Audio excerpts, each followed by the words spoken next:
জাম করো, আসো জাম জাম, বসো। ডোডোবাবু না ভীষণ খিদে পেয়েছে জানো তো, সেই ভোর 5:30টার সময় বেরিয়েছে। তখন ও কিচ্ছু খায়নি, আর আমিও ওকে জোর করে কিছু একটা খাওয়াইনি, কারণ অত সকালে খাওয়ানোর অভ্যাস নেই। আর তারপরে আমি একটু ভয় পাচ্ছিলাম যে গাড়িতে যাবে এত সকালে, যদি খাওয়াই সেই 5-6 ঘন্টার জার্নি, ও যদি বমি টমি করে দেয় গাড়ির ভেতরে, সেই ভয়টা আমি আর খাওয়াইনি।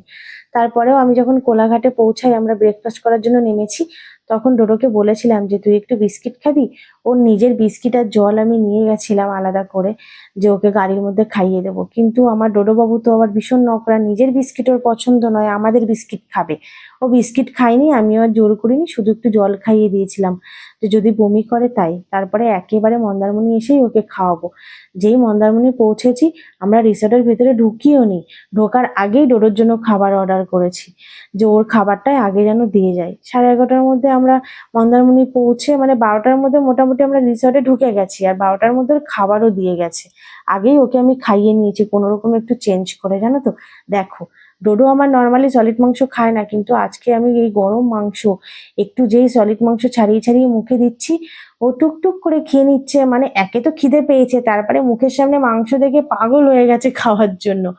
এই যে হাফ প্লেট রাইস দেখছো, এইটা নিয়েছে 80 টাকা। আর এই যে বাটিতে চিকেনটা দেখলে বড় বড় পিস দিয়েছে, 3 পিস চিকেন নিয়েছে 200 টাকা। সঙ্গে দিয়েছে একটু সাদা আলু আর কয়েক টুকরো গাজর। আর ভাতটাও না খুব শক্ত।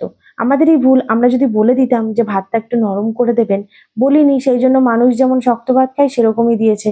এখন এই শক্ত ভাত চটকাতে গিয়ে আমার জীবন বেরিয়ে যাচ্ছে, জানোই তো। আমার ডান হাতের বুড়ো আঙুলটা ডোডো সেই বাইট করেছিল না, ভেতরে হাতটা ভাঙা আছে, আমি ওই আঙুলটা দিয়ে না জোর করে কিছু চাপতে পারি না। খুব কষ্ট করে আমি ভাতটা চটকাচ্ছি, জানো তো। তার কারণ আবার ভাতটা যদি একটাও গোটা থাকে, ডোডোবাবু আবার খায় না, গোটা গোটা ভাত মুখে পড়লে যেন ভাতগুলো ফেলে দেয়। এত নাটক জানে আমার ডোডোটা। ডোডো একটু মুরগির পা খেতে বেশি ভালোবাসে, কিন্তু এখানে তো আর সেটা পাওয়া যাবে না। সেই জন্য মুরগির মাংসের মধ্যে যে ছোট ছোট হাড়গুলো ছিল, মুখে একটু ধরেছি, একটু একটু করে কামড়ে আমি ফেলে দিচ্ছি। কেন ফেলে দিচ্ছি, আমার উপরে কিন্তু রাগ দেখাচ্ছিল। তবে একটা অসুবিধায় আমরা পড়েছিলাম, জানো তো। আমরা যখন কলকাতা থেকে মন্দারমণি আসি, তার আগে আমরা একটা পেট রিসর্টের সাথে কথা বলেই আসি, টাকা পয়সা দিয়ে বুক করিনি, এটাই যা সুবিধা হয়েছে আমাদের। কথা বলার পরে যখন আসি, ওটা অনলাইন ছিল। আর তারপরে যখন মন্দারমণি ঢুকে অফলাইনে ওটা দেখি, এতটাই বাজে যে আমরা ওটা ক্যান্সেল করে দিই। পয়সা দিইনি যেহেতু, আমাদের ক্যান্সেল করতে কোনো অসুবিধা হয়নি। এবার মন্দারমণি ঢুকতেই তো বৃষ্টি হচ্ছিল, তোমরা দেখেছো। এইবার ঢুকে তারপরে আবার পেট রিসর্ট খুঁজে বের করা, চারটেখানি কথা বলো। রিসর্ট তো অনেক আছে, যেখানে সেখানে ঢুকে যাওয়া যায়, কিন্তু সেটা বড় কথা নয়, পেট রিসর্ট পাওয়াটাই বড় ব্যাপার। সেই খুঁজে খুঁজে খুঁজে খুঁজে পেট রিসর্ট বের করেছি। আর মন্দারমণিতে না পেট রিসর্ট ভীষণ এক্সপেন্সিভ। আমি একটা বড় ব্লগে তোমাদের সাথে পরে শেয়ার করব কোন রিসর্টে উঠেছি, কত দাম, কিরকম, এভরিথিং সব কিছু। আপাতত আমি কিছু বলছি না, শুধু এইটুকু জেনে রেখো, মন্দারমণিতে পেট রিসর্ট ভীষণ এক্সপেন্সিভ। আর সব থেকে বড় কথা, মানে কোনো খাবার দাবার বাইরে থেকে এখানে আনা যাবে না, বাইরে কোনো খাবার দাবার পাওয়াও যায় না। তোমার যা খেতে ইচ্ছা করবে সব রিসর্টেই বলতে হবে, ওখানকার রিসেপশন থেকেই সবকিছু করে দিয়ে যাবে। বাইরে গেলে কিচ্ছু পাবো না। তো এখন ডোডোকে খাওয়াচ্ছি, খাওয়ানোর পরে যাব এখানে আমরা সুইমিং পুলে।